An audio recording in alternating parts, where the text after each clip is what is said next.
ये तो आपने अभी तक मनु महाराज के संसार के प्रथम स्त्री पुरुष की जो संतान हुई उनकी बेटियों की कहानी सुनी, उनकी पुत्रियों की आकृति, देवहूति और प्रसूति। अब मैं आपको जो मनु महाराज के पुत्र हुए उत्तानपाद और प्रियव्रत, उनके संपूर्ण वंश का वर्णन करता हूं।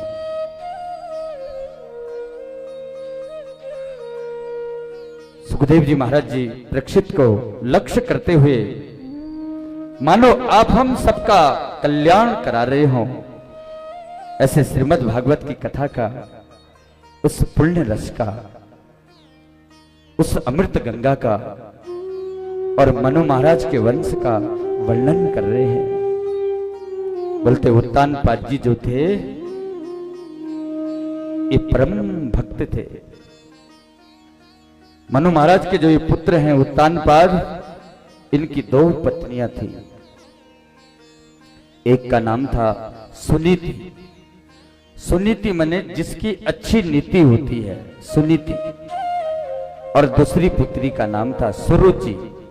सुरुचि माने जिसकी जैसे रुचि आ जाए वैसे करना। और एक होता है नीति के हिसाब से चलना, उसी का नाम है सुनीति।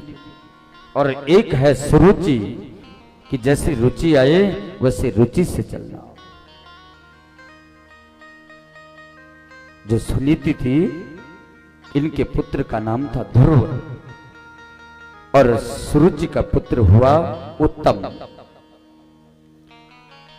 उत्तानपाद जी एक दिन अपने राज्य से बाहर, तब तक उनकी कोई संतान नहीं थी।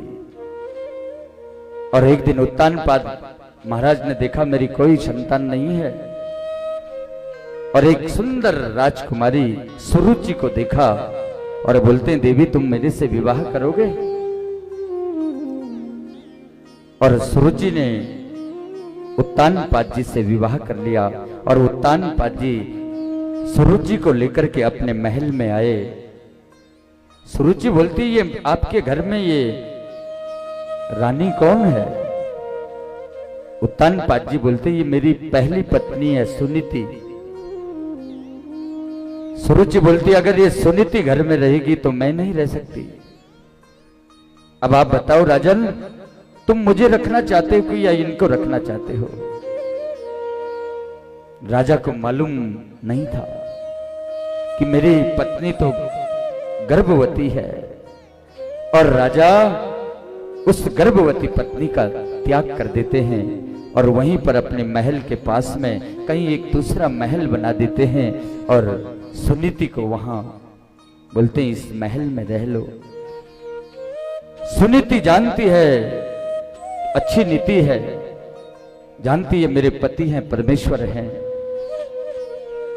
जब ये किसी देवी को यहां इस महल तक लाई गए, अगर मैं मना करूं तो इस देवी पे कलंक लग जाएगा, और सुनीति दूसरे महल में चली गई।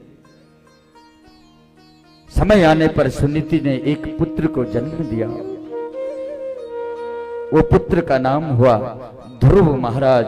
बोलो ध्रुव भगवान की जय। और कुछ समय के बाद में राजा की छोटी पत्नी सुरुचि का भी एक पुत्र हुआ, और उस पुत्र का नाम रखा उत्तम। एक दिन कभी कभी ये ध्रुव महाराज अपने पिता के महल में आते थे, और ये सुरुचि ध्रुव महाराज को सिंहासन तक नहीं जाने देती थी। और एक दिन जो राजा की छोटी रानी थी, और राजा उत्तानपाद अपनी छोटी रानी के पुत्र उत्तम को लेकर के और राज सिंहासन पे बैठे थे, और गोदी में उस बालक को, अपने बेटे को उसके साथ में क्रीड़ा कर रहे थे, खेल कर रहे थे। पहली पत्नी के पुत्र जो ध्रुव महाराज जी थे, उनने दूर से देखा कि मेरे पिता छोटे भाई के साथ में खेल रहे हैं, और मैं भी। और ध्रुव महाराज छोटे से 5 साल के थे और दौड़ते दौड़ते आए और अपने पिता के उस राज सिंहासन की तरफ गए और पिता की गोद में बैठने लग गए। और इतने में राजा की छोटी पत्नी आ गई सुरुचि, और सुरुचि ने ध्रुव महाराज को पकड़ा और बोलती हैं तुम इस सिंहासन पे नहीं बैठ सकते। इस सिंहासन में बैठने के लिए तुमको पहले भगवान की तपस्या करनी पड़ेगी। जब भगवान प्रसन्न हो जाएंगे तो बोलना मेरा जन्म सुरुचि के गर्भ से हो, और तब मैं इस सिंहासन पे बैठूं। मतलब तुमको राजा बनने के लिए, इस सिंहासन पे बैठने के लिए पहले मेरा पुत्र बनना पड़ेगा, और इस सिंहासन पे तुम नहीं बैठ सकते, इसमें तो मेरा पुत्र उत्तम ही बैठेगा। पर छोटे से ध्रुव महाराज को क्या मालूम, ध्रुव महाराज रोने लग गए, बोलते मैया मुझे भी पिताश्री की गोद में बैठना है। लेकिन उस रुचि ने ध्रुव महाराज को धक्का दे दिया, और वो बालक पहले तो उनकी मां का राजा ने तिरस्कार कर दिया था, छोड़ दिया था, और आज राजा की छोटी पत्नी ने उस छोटे बालक को, ध्रुव महाराज को धक्का देकर में खेल रहे थे। मेरी भी इच्छा हुई कि मैं भी अपने पिता की गोद में बैठूं। मां, मेरे पिताजी हमेशा उन्हीं को लाल प्यार करते हैं और मुझे कभी नहीं करते, और मेरी इच्छा हुई, मेरे पिता तो मुझे गोद में उठाना चाहते थे, लेकिन मेरी मां ने, जो दूसरी मां है, उसने मुझे क्या बोला, मां बोला तू पहले भगवान की तपस्या कर, अगर भगवान प्रसन्न हो जाएंगे तो उनसे वरदान मांगना कि मुझे सुरुचि के गर्भ में जन्म मिले और तब मैं राजा बनूंगा।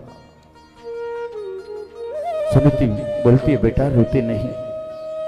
ध्रुव महाराज जी बोलते मां ऐसा नहीं बोलना चाहिए था, मेरे भी तो पिताश्री हैं, और मैंने तो कभी ऐसे उत्तम के लिए कभी कुछ नहीं बोला, तो मुझे क्यों बोला। और ध्रुव महाराज जी फूट फूट करके रोने लग गए। सुनीति बोलती बेटा किसी के अमंगल की कामना नहीं करते, और आजकल की माताएं होती तो 2-2 हाथ हो जाता, लेकिन वो सुनीति है, अच्छी नीति है। बोलती बेटा तुमको सुरुचि ने क्या बोला, भगवान का भजन करो, तो बेटा तुम भगवान का भजन करो, और ऐसे ऐसे सिंहासन तुमको कितने मिल जाएंगे, तुम क्यों चिंता करते हो, तुम अपने भगवान पे विश्वास रखो। और सुनीति ने तुमको कोई गलत नहीं बोला, अपने ही बच्चे को बोल रही, कोई गलत नहीं बोला, किसी के अमंगल की कामना नहीं करते बेटा। अब ध्रुव महाराज बोलते हैं माता मैं तो भगवान की तपस्या करूंगा। सुरुचि मेरी मां ने मुझे, मेरी छोटी मां ने मुझे बोला कि तू भगवान की तपस्या कर, अब तो मैं भगवान की तपस्या करूंगा। मां मैं भगवान की तपस्या करने के लिए वन में जाऊंगा। और 5 साल का बालक अपनी मां को बोल रहा है मैं तपस्या करने के लिए जाऊंगा, मां मैं यहां नहीं रहूंगा और मैं तपस्या करूंगा, मैं भगवान को प्राप्त करूंगा। और सुनीति बोलती है पुत्र, सुनीति जानती है मेरा बेटा भगवान की भक्ति की बात कर रहा है, धर्म की बात कर रहा है, इसलिए मैं आज अपने बच्चे को, अपने पुत्र को धर्म करने से नहीं रोकूंगी, मैं अपने बेटे को धर्म करने से नहीं रोकूंगी। और सुनीति ने एक नन्ही सी धोती और एक छोटा सा पटका गले में डाल दिया और ध्रुव महाराज को, छोटे से ध्रुव को, और हाथ में एक माला पकड़ी है ध्रुव महाराज ने। और ध्रुव महाराज अपनी मां के चरणों में प्रणाम करके वन को निकलने लग गए, क्योंकि सुनीति जानती है एक तरफ मातृत्व जागृत हो रहा है, एक तरफ आंसू आ रहे हैं, और अपने बच्चे के सामने बोल रही है कि बेटा, वो जानती है कि जो भगवान की भक्ति या तपस्या में बैठा होगा उसको कोई नहीं मार सकता। और आज तक आपने भी नहीं सुना होगा कि कोई भगवान की भक्ति करते करते किसी ने किसी को मार दिया, माला हाथ में हो। वो जानती है मेरे पुत्र की रक्षा भगवान करेंगे, और मेरा बेटा भगवान का भजन के लिए बोल रहा है, इसलिए आज अपने पुत्र को भजन करने से नहीं रोकूंगी।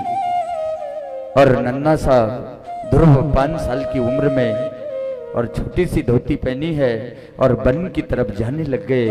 और सुनीति मैया एक तरफ से आंसुओं को पोंछ रही है और एक तरफ से अपने पुत्र को बोल रही है, बेटा भगवान का भजन करना। और ध्रुव महाराज तो वन को पहुंच गए। देव ऋषि नारद जी ने वायु मार्ग से देखा।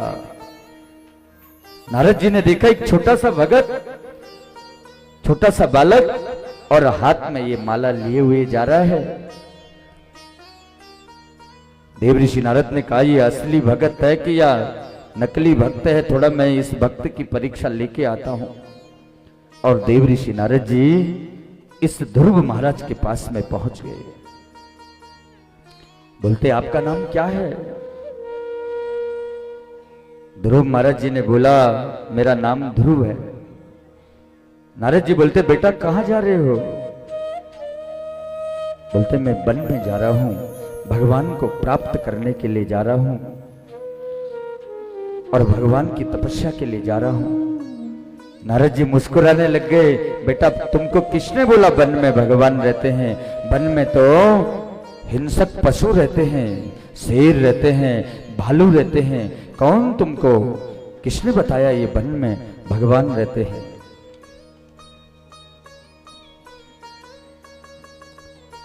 वन में भगवान मिलते तो कई ऋषियों ने तो कई मालाएं तोड़ दी और उनको आज तक भगवान नहीं दिखे।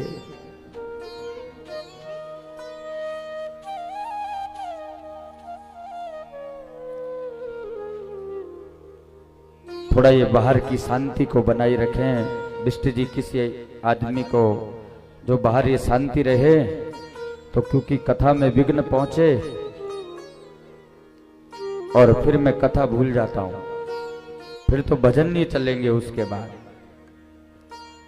और अभी आरती भी हो जाएगी आधे घंटे में, क्योंकि भागवत जो है ये प्रत्येक स्कंदों को स्पर्श करके चलना पड़ता है। और इसलिए तो देव ऋषि नारद जी बोलते हैं, बोलते बेटा वन में तो बहुत हिंसक पशु रहते हैं और तुमको किसने बोला वन में भगवान रहते हैं? और वन में तो बहुत अभी तुमको खा देंगे। देव ऋषि नारद जी डराने लगे ध्रुव महाराज को। बोलते, तुम्हारी माता श्री ने कितना सुंदर सुंदर भोजन बना रखा है आज घर में, जाओ बेटा घर लौट जाओ। ध्रुव महाराज बोलते, महाराज श्री जी मैं आपको प्रणाम करता हूं, लेकिन आप बोलते हैं वन में बहुत सारे हिंसक पशु रहते हैं। अगर महाराज श्री जी आप मुझे भक्ति का मार्ग बता रहे हैं तो मैं आपकी बात सुनूंगा। अगर आज आप मुझे भक्ति का मार्ग नहीं बता रहे हैं तो फिर आपको जिधर जाना आप उधर चले जाइए और मेरा मार्ग न रोके हैं ऋषि। देव ऋषि नारद जी बोलते हैं, अच्छा तुमको भगवान को प्राप्त करना है? देव ऋषि नारद जी समझ गए ये तो कोई साधारण बालक नहीं है। बोलते, बेटा तुम्हें मैं बताता हूं, तुम यहां से दूर एक यमुना का तट है, वहां पर एक मधुबन है और मधुबन में जाकर के वहां पर यमुना के जल का पान करना, कंदमूल फलों को खाना और एक मंत्र मैं तुमको दे रहा हूं, इस मंत्र का जाप करना। ओम नमो भगवते वासुदेवाय 12 अक्षर मंत्र है। लिखा है जो प्राणी इस मंत्र का 24 लाख बार जाप कर लेता है उसके समक्ष भगवान को आना ही पड़ता है। जो ओम नमो भगवते वासुदेवाय का इस जाप को देव ऋषि नारद जी बोलने, बेटा ध्रुव जपा सिद्धि जपा सिद्धि जपा सिद्धि न संशय, इस मंत्र में संशय मत करना और इस मंत्र को जपते रहना और देखना ध्रुव एक दिन तुझे भगवान की प्राप्ति अवश्य होगी। और देव ऋषि नारद जी नारायण नारायण करते करते और छोटे से ध्रुव के माथे पे हाथ रख करके वहां से अंतर ध्यान हो गए। और इधर ध्रुव महाराज जी यमुना के मधुबन में पहुंच गए और वहां पर ध्रुव महाराज जी ने कंदमूल फलों को खाया। प्रथम मास में भूख लगी, कंदमूल फलों को खाया। देव ऋषि नारद ने जैसे भगवान की छवि बताई थी कि भगवान चतुर्भुज हैं बेटा, और उस चतुर्भुज रूप का दर्शन करना, ओम नमो भगवते वासुदेवाय का जाप करना। और इस प्रकार से तुम इस मंत्र का जाप करते रहो। ध्रुव महाराज जी ने उस छवि को अपने मन में धारण कर लिया जो देव ऋषि नारद जी ने बताया था। जब भूख लगती है कंदमूल फल खाते हैं और ओम नमो भगवते वासुदेवाय का जप करने लग गए और अपने हृदय में भगवान जी का दर्शन करने लग गए और भगवान जी के दर्शन अपने हृदय में कर रहे हैं। पहले मास में ध्रुव महाराज जी ने कंदमूल खाना भी अब बंद कर दिया। दूसरे मास में जल पी करके अपने पेट को भरने लगे। जब भूख लगी, जल से जब भूख लगती है तो जल का पान किया। तीसरे मास में जल का पान करना भी छोड़ दिया। वायु का आहार लेना शुरू कर दिया। और पंचम मास में, कुछ मास में ध्रुव महाराज ने वायु का सेवन करना भी छोड़ दिया, सांस लेना भी छोड़ दिया। और जब ध्रुव महाराज ने सांस लेना बंद कर दिया और एकांत भगवान का एक ब्रह्म द्वितीय नास्ति और भगवान की उस छवि का चिंतन करने लगे तो समस्त देवताओं की सांस रुकने लग गई। देवता लोग भगवान नारायण के पास में पहुंच गए। बोलते भगवान वैकुंठपति विष्णु, हम देवताओं को ये सांस लेने में दिक्कत क्यों हो रही होगी? भगवान नारायण बोलते देवताओं, मेरा एक छोटा सा भक्त इस पृथ्वी में तपस्या कर रहा है और उसने सांस लेना बंद कर दिया है। ब्रह्मा आदि देवता बोलते प्रभु, आप अपने उस भक्त को दर्शन दे करके आओ, नहीं तो हम देवताओं के प्राण निकल जाएंगे। और भगवान नारायण बोलते हैं कि हे देवताओं, मैं वहीं जा रहा था, मैं आज अपने भक्त को दर्शन देने के लिए जा रहा हूं। भगवान चतुर्भुज नारायण आज गरुड़ में सवार हो गए और गरुड़ में बैठ करके हाथ में सुदर्शन चक्र, शंख इत्यादि और गरुड़ में बैठ करके भगवान वैकुंठ से ठीक मधुबन में पहुंच गए। और ध्रुव महाराज के सामने बोलो श्री लक्ष्मी नारायण भगवान की जय। और ध्रुव महाराज के समक्ष जैसे पहुंचे, देखा छोटा सा ध्रुव भगवान के मंत्रों का जाप कर रहा है। भगवान नारायण ने कहा बेटा ध्रुव, मैं तुम्हारे समक्ष आ गया हूं, अपने आंखों को खोलो।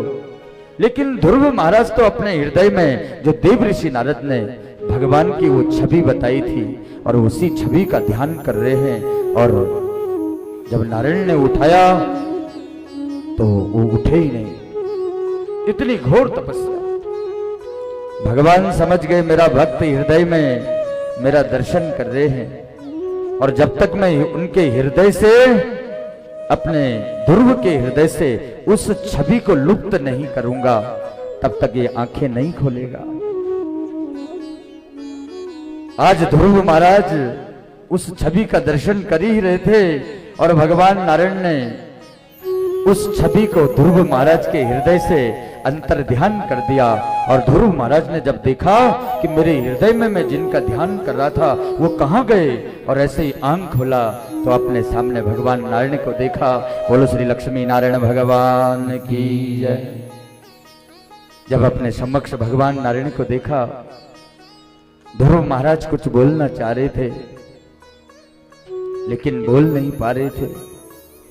भगवान ने अपने हाथ से अपने शंख का स्पर्श ध्रुव महाराज के कपोलों में, गालों में शंख का स्पर्श किया।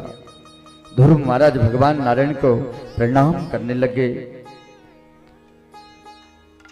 बोलते हैं, प्रभु आपने मेरे जीवन को धन्य कर दिया है। कि योन्त प्रवेश्य मम वाचमिमां प्रसूतां संजीवयत्यखिल शक्तिधरं स्वधाम्ना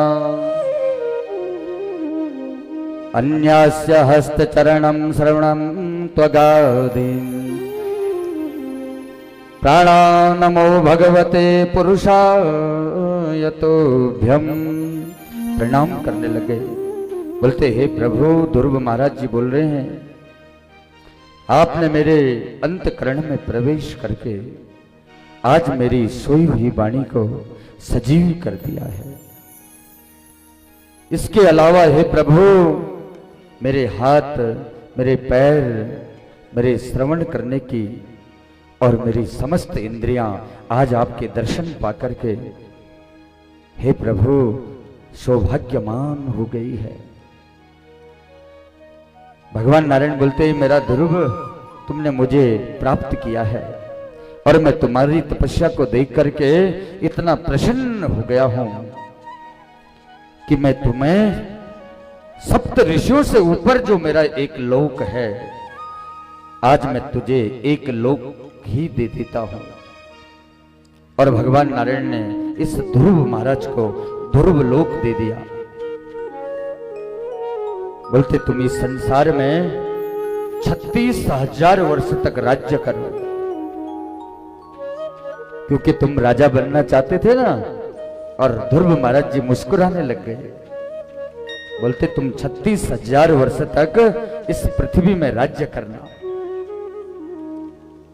और जब तुमको इस संसार से जाना होगा तो ठीक मेरे ध्रुव पद में पहुंच जाना, जिस लोक की परिक्रमा सप्त ऋषि भी करते हैं।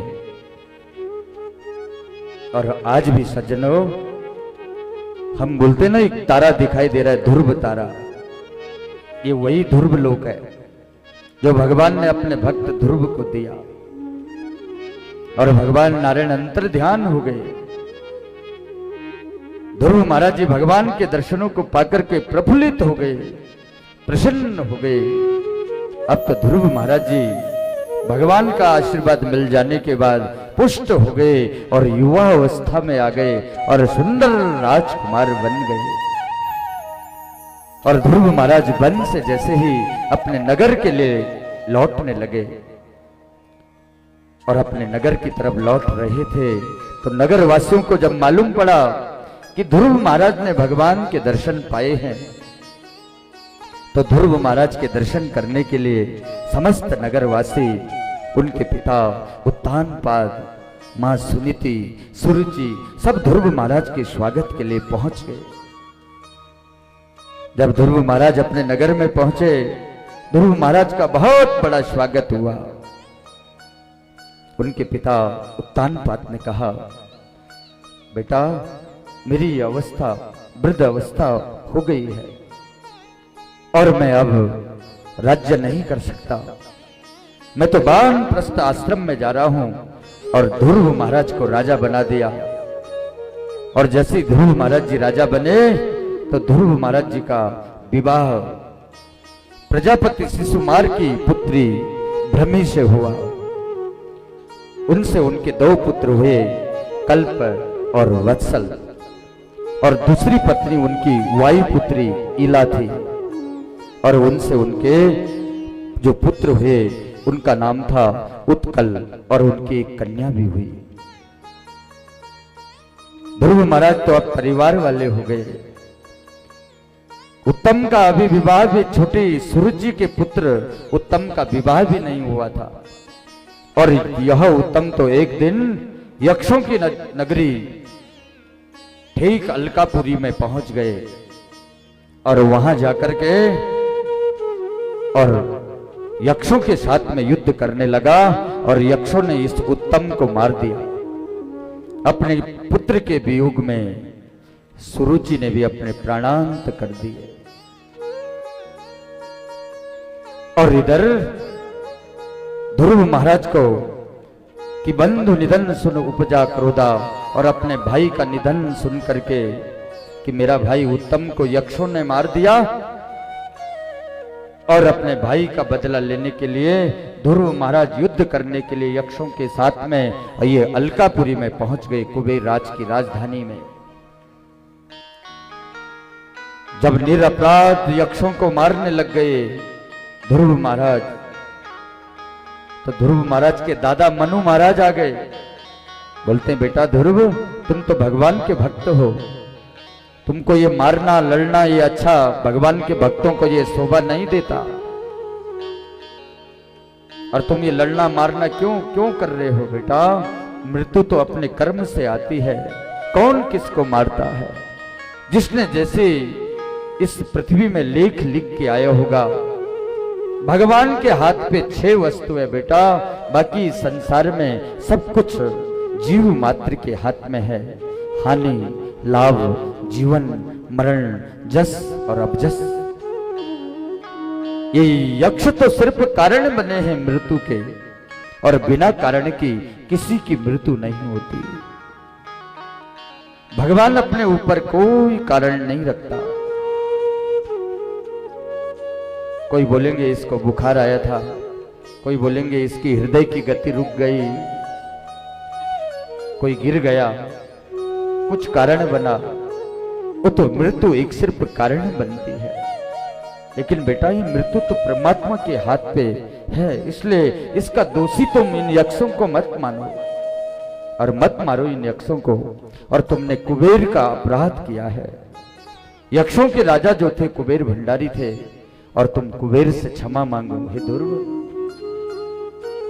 और ध्रुव महाराज ने अपने दादा की बातों को सुना, मनु महाराज की, और यक्षराज कुबेर भंडारी से क्षमा मांगी, और पुनः अपने राज्य में पहुंच गए, और अपना समस्त राज्य पाट को अपने पुत्र उत्कल को दे दिया।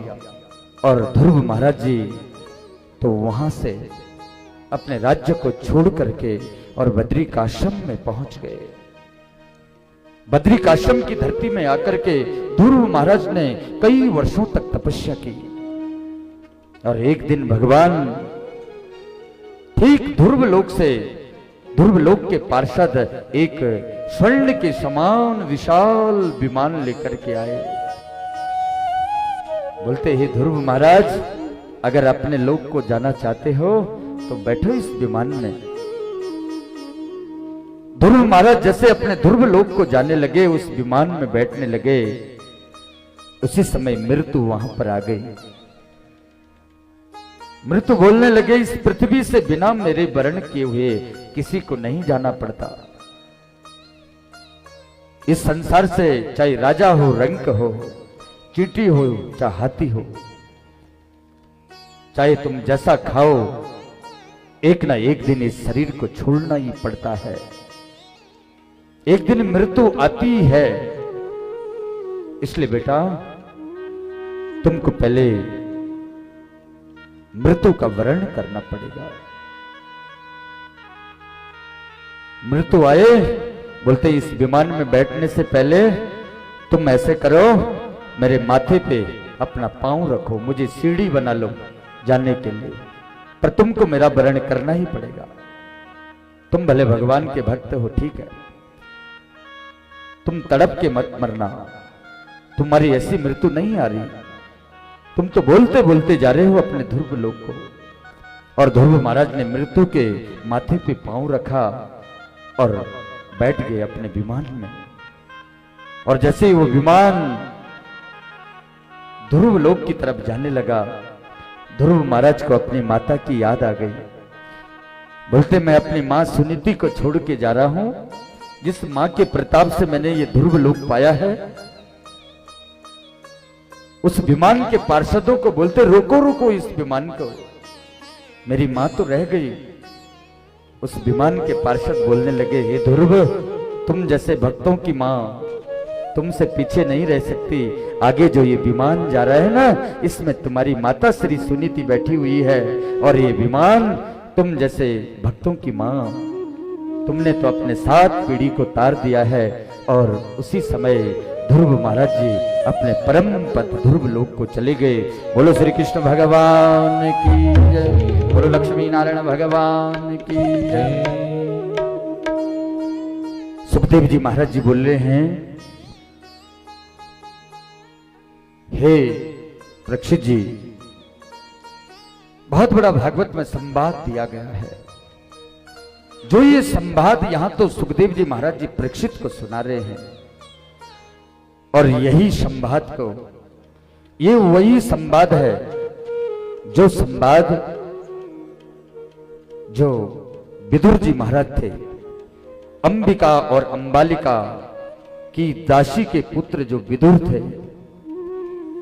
ये विदुर महाराज जी ने जब महाभारत के युद्ध से पहले दुर्योधन ने इनको अपनी सभा से भगा दिया था, ये ध्रुव महाराज, ये विदुर जी महाराज ठीक वृंदावन की धरती में गए। वहां उद्धव ऋषि से भेंट हुई।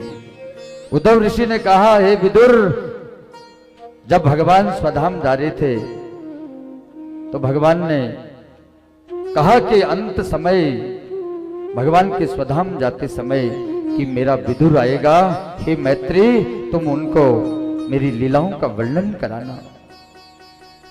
और विदुर महाराज जी वृंदावन की धरती में उद्धव ऋषि को मिले, भगवान की लीलाओं की चर्चा की। विदुर जी के नेत्र सजल हो गए।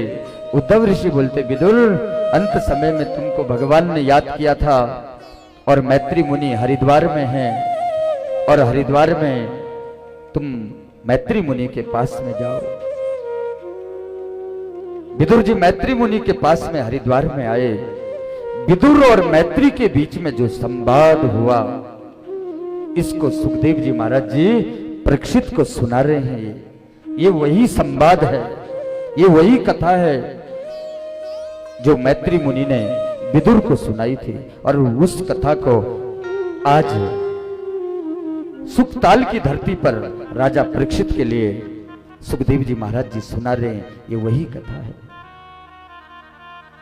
सुखदेव जी बोले, परीक्षित, इन्हीं ध्रुव महाराज के वंश में एक महाराजा अंग हुए। ये महाराजा अंग जो थे, ये बड़े धर्मात्मा थे, और इनका विवाह जो हुआ था, ये मृत्यु की पुत्री सुनीता से हुआ था। महाराज बड़े धर्मात्मा थे अंग, लेकिन इनकी जो संतान थी वो बड़ी दुराचारी थी, दुष्ट थी। इनका जो पुत्र था, इनका एक संतान हुआ, और वो संतान का नाम उन्होंने रखा बैन। अंग बड़े धर्मात्मा और पुत्र बड़ा दुराचारी। परीक्षित जी महाराज जी बोले, ऐसा क्यों? हे सुखदेव जी, पिता बड़े धर्मात्मा और पुत्र बड़े दुराचारी, ऐसा क्यों हुआ? सुखदेव जी बोले, परीक्षित, इस अंग की जो पत्नी थी, ये मृत्यु की पुत्री थी सुनीता। अधर्म के वंश से विवाह किया था, क्योंकि मृत्यु देखती नहीं, कोई छोटा रहता, कोई बड़ा रहता, कोई कहीं गया रहता, कोई कहीं काम से जा रहा होता, और मृत्यु आ जाती है। इसलिए अधर्म के कुल की इनकी बहू थी, इसीलिए संतान भी अधर्मी हो गए। इसीलिए तो पहले आपके हमारे बुजुर्ग बोलते थे कि पानी पियो छान के, गुरु बनाओ जान के, और बहू लाओ अच्छे कुल की, अच्छे वंश की। इसीलिए बोलते थे कि उनकी संतान भी अच्छी हो। और इसीलिए ये जो पुत्र है, इस बहन ने तो इतना दुराचारी कि पिता बड़े धर्मात्मा, और ये बहन तो जन्म लेते ही दुराचार के कर्मों को करता है। एक दिन महाराजा अंग बड़े दुखी हो गए। अपने पुत्र को देख करके। बोलते हैं दुष्ट पुत्र, तू इस प्रकार का कृत्य करता है, तूने मेरी भक्ति को बिगाड़ दिया। तू मां पिता को, किसी को मान सम्मान कुछ नहीं जानता। और महाराजा अंग एक दिन मध्य रात्रि में वैराग्य आ गया और भगवान को बोलने लगे कि हे प्रभु, अच्छा किया तुमने, ये कुपुत्र मुझे दिया। कम से कम ये कुपुत्र हुआ तो मुझे ये घर गृहस्थी छोड़ने का मेरा मन तो हुआ और मैं अब भगवान की भक्ति करूंगा। और मध्य रात्रि के समय में महाराजा अंग वन को चले गए। प्रातः काल जब अंग की पत्नी सुनीता ने देखा कि राजा तो है ही नहीं, सैनिकों से ढूंढवाया लेकिन कहीं राजा मिले ही नहीं। और महाराजा अंग की पत्नी ने, सुनीता ने, इस दुष्ट पुत्र बहन को ही राजा बना दिया। राजा बनते ही इसने अपने पूरे राज्य में घोषणा कर दी कि मेरे राज्य में कि न यष्टव्यम न दातव्यम न होतव्यम दुजा क्वचिद। मेरे राज्य में न कोई हवन करेगा, न कोई पूजा करेगा, न कोई किसी देवताओं की पूजा करेगा, न दान करेगा, न धर्म करेगा। और जन्म लेते ही इस राजा ने तो पूरे संसार में भगवान की भक्ति को ही बंद करा दिया। ऋषि लोग बड़े चिंतित हो गए, ये दुष्ट राजा अच्छा नहीं कर रहा है। और एक दिन सभी ऋषि एकत्रित होकर के इस दुष्ट राजा बैन के पास में पहुंच गए। बोलते हैं बैन, संसार में जिस घर में भगवान की पूजा नहीं होती है, जिस राज्य में भगवान की पूजा नहीं होती है, वहां तो चांडालों का वास हो जाता है। उस घर में तो कलह काल वास करता है, जहां भगवान के नाम का दिया नहीं जलता। जिस घर में शाम सुबह अंधेरा रहता है, वहां तो चंडालों का वास रहता है। जिस घर में कभी स्वदा स्वाहा पूजा पाठ किसी ब्राह्मण ने कभी भोजन नहीं किया, ऐसे घर में तो फिर चांडालों का वास होता है। ये बहन बोलने लगा, हे ऋषियों, तुम मूर्ख हो। सर्वदेव मयो निरपा, राजा सबका देवता होता है और तुमको यज्ञ करने का, माला जपने का बहुत ज्यादा शौक है, तो बैनाय नमो बोलो। और हवन करना है तो बैनाय स्वाहा बोलो। और मैं ही भगवान हूं और कुछ नहीं है। ऋषियों ने कहा, बहन तुम अच्छा नहीं कर रहे हो। और सभी ऋषि एकत्रित हो गए और सभी ऋषियों ने एक जोर की फुंकार, एक फूंक मारी इस बैन की तरफ और ये बैन का शरीर तो वहीं पे भस्म हो गया। बोलो जय श्री कृष्ण। बहन के उस शरीर को भस्म हुआ तो बहन की मां सुनीता आई, बोलती है, ऋषियों, तुमने तो मेरे पुत्र को मार दिया है। बोलते अब संसार में राजा है ही नहीं, कौन प्रजा की सेवा करेगा। और बिना राजा का, और जिस घर का मुखिया चले जाता उस घर की स्थिति क्या होती है। बोलते हैं जब तक यहां राजा नहीं होगा तब तक यहां प्रजा और इस सृष्टि का विस्तार कैसे करके होगा। अब ऋषियों ने कहा, बिना राजा का ये संसार चलेगा कैसे। ऋषियों ने इस बैन की अस्थियों को, इस राख को, इन हड्डियों को जोड़ना चाहा। और जब पहले उन अस्थियों को जोड़ा तो उन अस्थियों को जोड़ करके एक छोटा सा पुरुष प्रकट हो गया।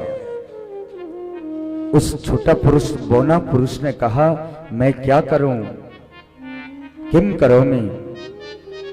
अरे ऋषियों ने कहा, ये तो छोटा राजा है, इसका कहना कौन मानेगा। ऋषियों ने बोला, निषाद नीचे बैठ जाओ। और उसी दिन से निषाद वंश प्रकट हो गया। और निषाद वंश की उत्पत्ति वहीं से प्रारंभ हो गई। और जो छोटे छोटे लोग जो छोटे बामन स्वरूप में आते हैं, और उसी दिन से बामन स्वरूप के लोगों का जन्म भी इस पृथ्वी में होने लग गया। फिर ऋषियों ने कहा अब क्या करें, छोटा राजा रहेगा तो कोई इनका कहना नहीं मानेगा, राजा को तो बलिष्ठ चाहिए, बलवान चाहिए। फिर राजाओं ने, फिर ऋषियों ने क्या किया कि इस बैन की अस्थियों को फिर जुड़ाने लगे, जो हाथ की भुजा की जो अस्थियां बची थी, और उन अस्थियों का मंथन करने लगे। और उन भुजाओं के मंथन करने से, और वहीं पर भगवान ने पृथु अवतार धारण कर लिया। बोल श्री पृथु भगवान की जय। और वहीं पर एक स्त्री उत्पन्न हुई, लक्ष्मी स्वरूपा। बोलो अर्ची देवी की जय। बैन की अस्थियों के मंथन करने से, उनकी अस्थियों से जो जब ऋषि चिंतित हो रहे थे, ये संसार राज्य विहीन, राजाओं से विहीन हो गया था, तब भगवान ने पृथु अवतार धारण किया। और उनकी पत्नी लक्ष्मी स्वरूपा अर्ची देवी। पृथु महाराज जी जैसे राजा बने तो देखा कि राज्य में तो अकाल पड़ा हुआ है। प्रजा लोग सब पृथु महाराज के राजमहल के आगे आ गए और रोने लग गए, और छोटे छोटे बच्चों को लेकर के आते हैं, बोलते हैं पृथु महाराज हमारी रक्षा करो, हमारे राज्य में अन्न नहीं है, धन नहीं है, कोई बीज नहीं है, कोई फल नहीं है, और ये सब कुछ तो कुछ नहीं है राजन, हम मर जाएंगे। ये छोटे बच्चे, और पृथु महाराज के सामने छोटे छोटे बच्चे भूख से चिल्लाने लग गए।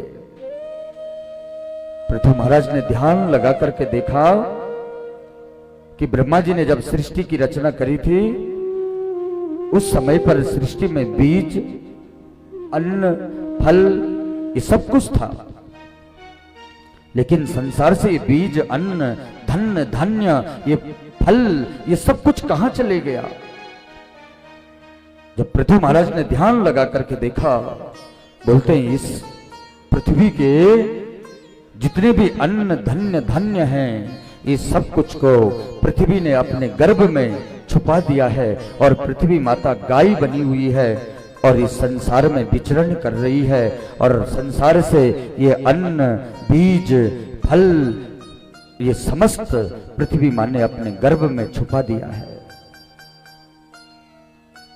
पृथु महाराज ने कहा ये तो सब कुछ अन्न, धन्य, पृथ्वी गाय बनी हुई है, और गाय के गर्भ में ये सब कुछ है, ये तो पृथ्वी ने गाय के रूप में अपने गर्भ में छुपा दिया। पृथु महाराज ने जब देखा कि एक गाय जा रही है, पृथु महाराज जी गाय से पहले ही पूर्व दिशा की तरफ धनुष तान करके खड़े हो गए। जैसे वो गाय पश्चिम दिशा को भागने लगी, तो पश्चिम दिशा को भी पृथु महाराज जी धनुष तान करके पहले से खड़े हैं। जैसे ये गाय उत्तर दिशा को भागने लगे, तो पृथु महाराज पहले से वहां धनुष तान के खड़े हैं। दक्षिण दिशा को ये गाय भागी, और वहां पृथु महाराज जी धनुष तान के खड़े थे। पृथ्वी माता गाय के स्वरूप में बोलने लगे, आप कोई साधारण राजा नहीं है। बोलते आपने सही पहचाना ही देवी, पर तुमने ये संसार में जो ब्रह्मा की रची हुई सृष्टि थी, इसमें बीज था, फल था, फूल था, ये सब कुछ तुमने अपने गर्भ में क्यों छुपाया। पृथ्वी माता गाय के स्वरूप में आकर के पृथ्वी माता के नेत्र सजल हुए हैं, और आंसू की बूंदें इस जमीन में टपक रही है।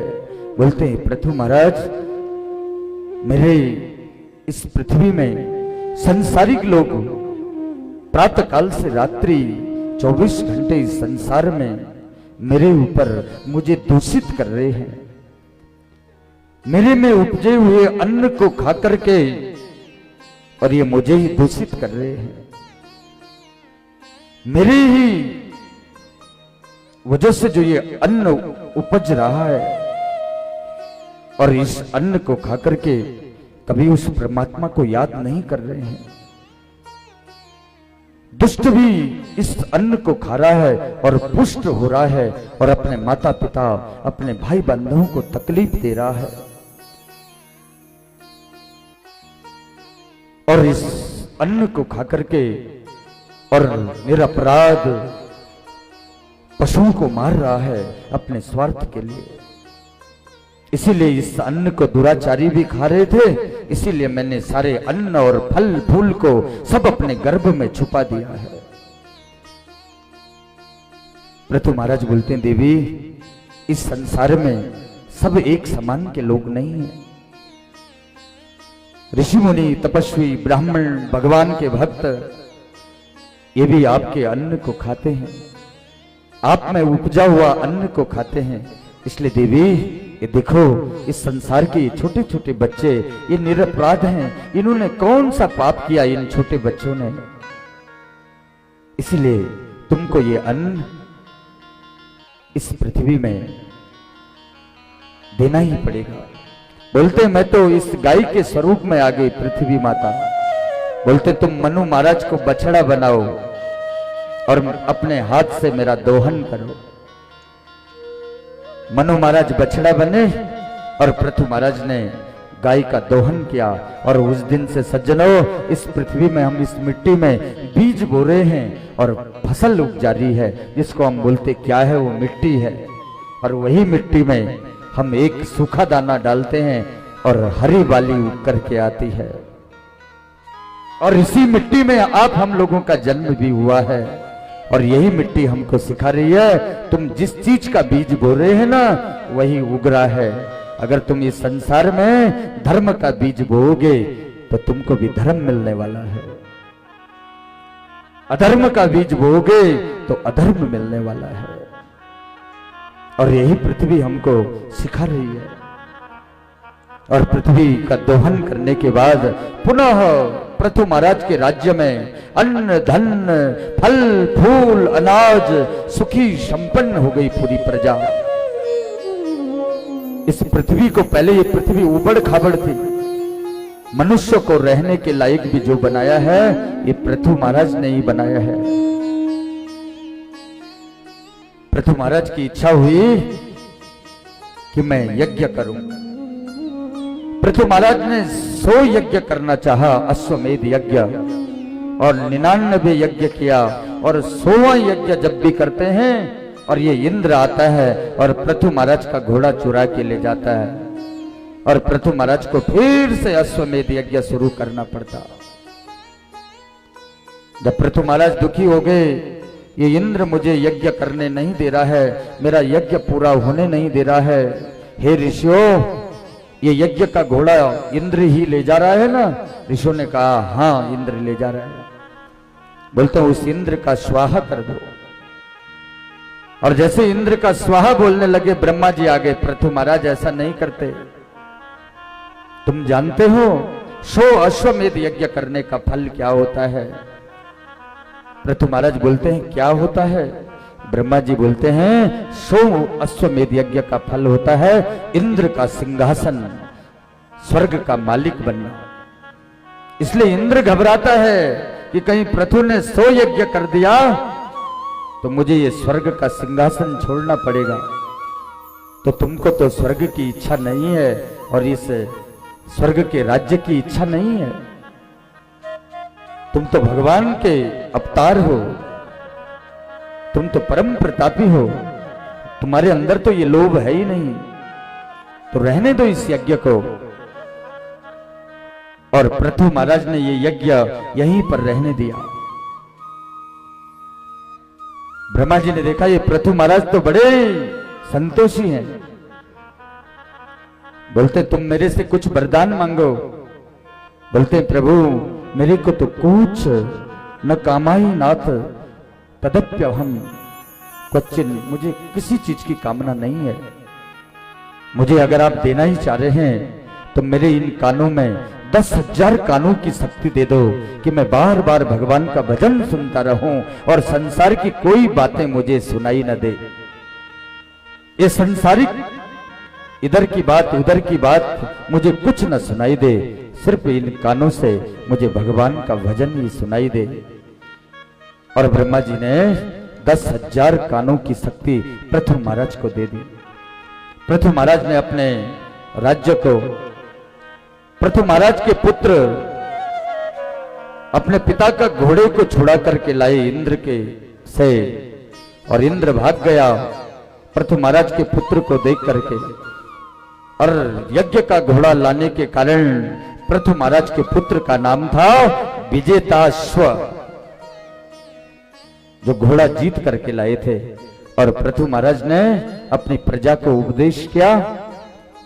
एक दिन सनत कुमार जा रहे थे वायु मार्ग से, प्रसन्न हो गए, ये राजा तो कितना सुंदर उपदेश कर रहा है अपनी प्रजा को।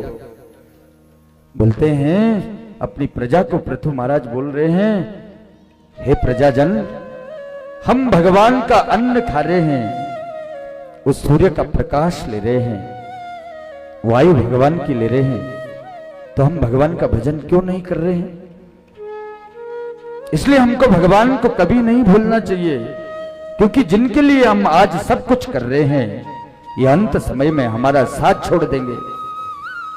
और जो भगवान की हमने कथा सुनी होगी, जो भगवान का नाम लिया होगा, जो धर्म किया होगा, जो कर्म किया होगा, यही तो हम लोगों के साथ में जाने वाला है। सनत कुमार वायु मार्ग से आए, बोलते पृथु महाराज तुम तो बहुत सुंदर उपदेश कर रहे हो। और पृथु महाराज ने अपना राज्य पाठ सब कुछ सनकादिक मुनियों के चरणों में छोड़ दिया। ऋषियों ने कहा हम तो संत लोग हैं, इतनी बहुत बड़ी संपत्ति का हम क्या करेंगे? हे राजन, आपने हमको दिया और हमने तुमको दे दिया, और इस पृथ्वी का पालन करो। और सनकादिक मुनि लोग कैलाश की तरफ चले गए, और इधर पृथु महाराज जी अपना सर्व राज्य पाठ को अपने पुत्र को विजेताश्व को देकर के, और पृथु महाराज जी भी वन को चले गए। और अर्ची देवी और पृथु महाराज जी एक दिन समाधि अस्त होकर के परमात्मा में विलीन हो गए। बोलो श्री कृष्ण भगवान की जय। और इन्हीं पृथु महाराज के वंश में हुए महाराज प्राचीन ब्रही, ये राजा भी बड़े धर्मात्मा थे, इतने यज्ञ करे इनने। और इन्हीं प्राचीन ब्रही के पुत्र तो प्रचेता हुए थे, और प्रचेता के पुत्र ही तो दक्ष प्रजापति हुए थे। और ये प्राचीन ब्रही तो निर्जीव इतने यज्ञ कर रहे थे कि संसार में पहले तो सात्विक यज्ञ करने लगे, और बाद में निरपराध पशु पक्षियों को मार करके यज्ञ कुंड में डाल रहे थे। एक दिन नारद जी को इन पर दया आ गई। बोलते ये आसमान में देखो, जिनको तुम अपने स्वार्थ के लिए मार रहे हैं, जिन पशुओं के लिए, देखो ये प्राचीन ब्रही ये आसमान से तुम्हारा इंतजार कर रहे हैं, कब प्राचीन ब्रही मरेगा और कब हम अपने नुकीली चोंच से, नुकीले सिंगों से तेरे शरीर को वेदना पहुंचाएंगे, देख। और प्राचीन ब्रही ने जब देखा कि ये पशुओं को तो मैंने मारा था अपने स्वार्थ के लिए,